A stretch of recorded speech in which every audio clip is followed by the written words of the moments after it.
북미에 본사를 두고 전 세계로 차량을 판매하는 거대 기업인 제너럴 모터스. 국내에서는 한국 GM이나 쉐보레로 더 익숙하게 불리는 회사죠. 국내에서도 중견 자동차 제조사 중 한 자리를 차지하고 많은 종류의 차량을 판매를 하지만 사실 북미에서 파는 차량 종에 비해서 한국 시장은 아주 소수 종만 판매 중입니다. 북미 차종은 20차종 이상을 판매 중에 있으니까요.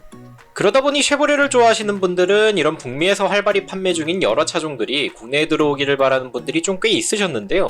이런 여러 차종들 중에 특히나 대형 SUV를 원하시는 분들을 전략적으로 노렸는지 쉐보레의 기암급 모델이라고 할 수 있는 이 차, 쉐보레 초대형 SUV 타호의 국내 출시 소식이 전해집니다. 아빠들이 그렇게 원한다는 이 엄청난 크기를 자랑하는 쉐보레 타호의 이모저모 지금부터 같이 알아보겠습니다.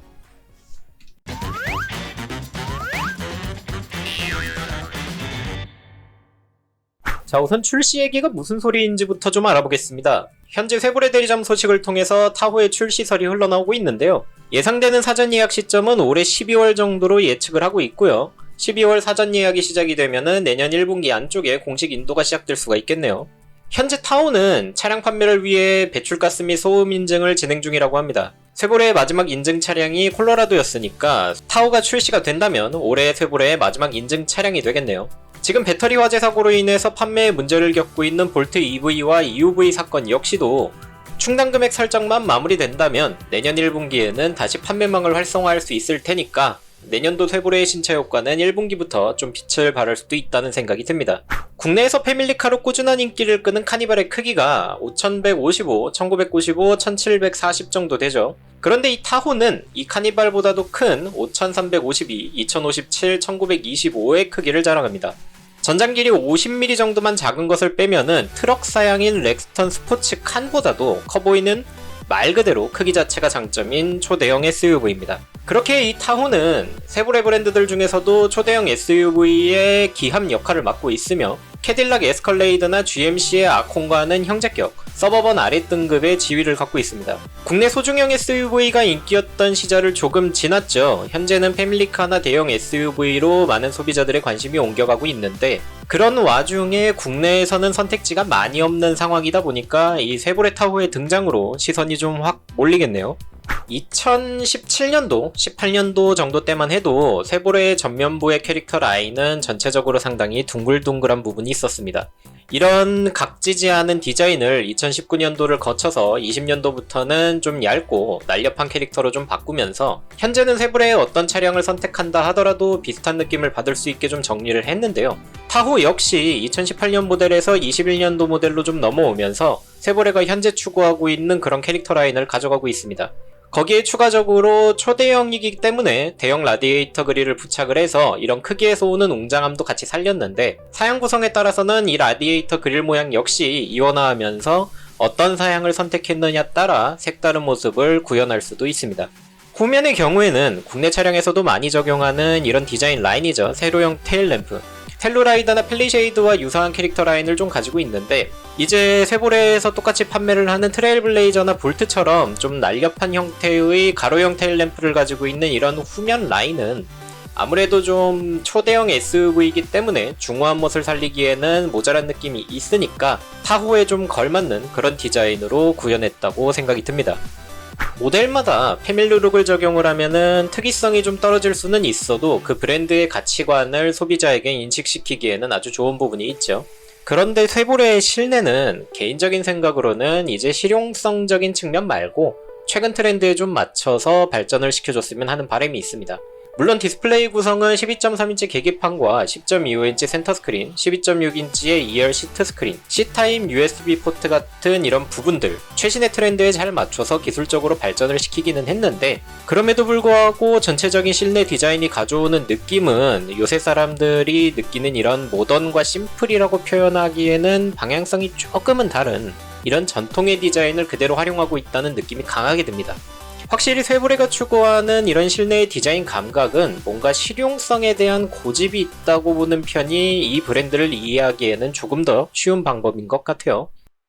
아직 국내 출시 사양에 대한 정보가 등장한 건 없으니 북미에서 모든 차량이 들어온다고 보고 전 사양을 한번 소개를 해보겠습니다.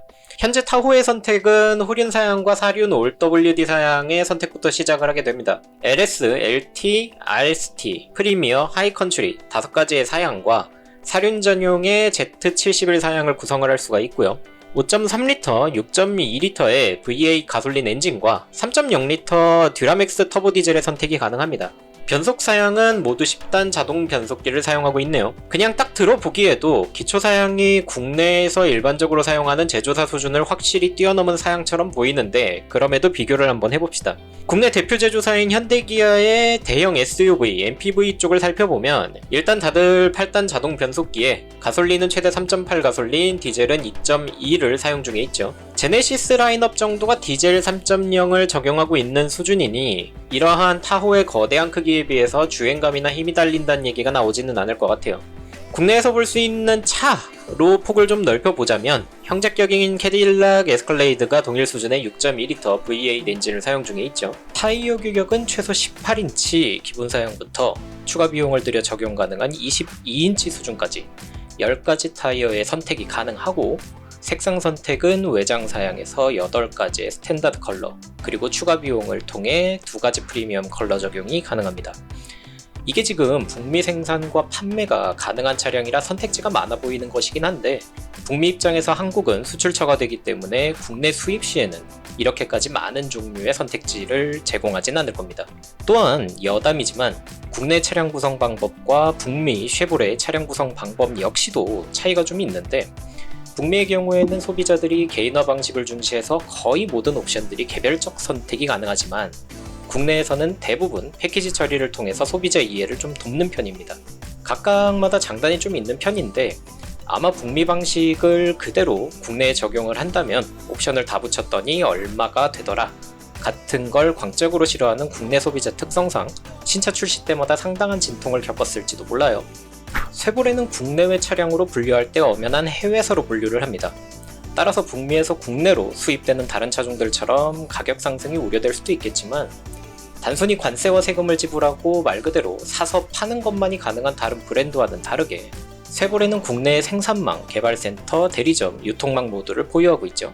그렇기 때문에 국내 부품으로 교체하는 생산 차종의 경우는 오히려 가격이 저렴해지는 경우도 있고 직수입 판매 차량이라 하더라도 부평 GM 측에서 내부 사정에 맞게 조율하여 판매하기 때문에 가격 정책에 있어서는 변화폭이 아주 후한 그런 해외 브랜드에 속합니다.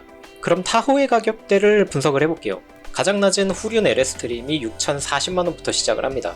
가장 높은 하이컨트리 트림은 8,420만원까지 올라가고 후륜에서 사륜으로 사양 변경 시에는 트림에 상관없이 모두 350만원을 추가하면 변경이 가능합니다. 사륜 전용의 Z71은 7,280만원부터 구매가 가능하네요.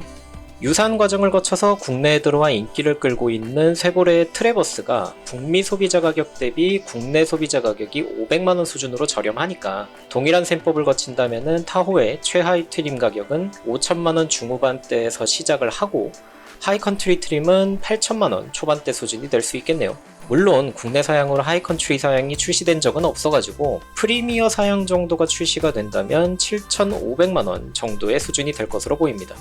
현대자동차의 팰리쉐이드 최고급 사양이 5,200만원 수준, 기아의 카니발 최고급 사양이 4,300만원 수준, 쌍용의 렉스턴이 5천만원 수준이니 가격적인 장점이 있다고는 할 수는 없지만 압도적인 크기와 주행 성능을 대표적인 장점으로 내세우는 차인 만큼 소비자의 시선을 잡아끄는 경쟁력은 단순히 가격에만 있는 건 아닌 것 같아 보입니다.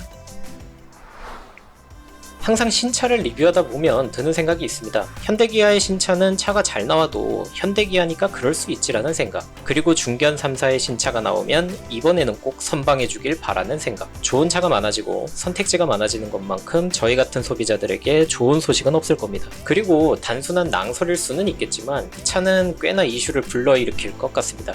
본 적 없는 크기, 본 적 없는 엔진, 그리고 모나지 않는 성능까지 문제없이 인증이 완료됐다는 환경부의 소식을 기다려보겠습니다. 오늘 영상 도움되셨다면 구독과 좋아요 부탁드리고요. 다음에도 한 개 더 이득 보는 영상으로 돌아오겠습니다. 다음에 볼게요.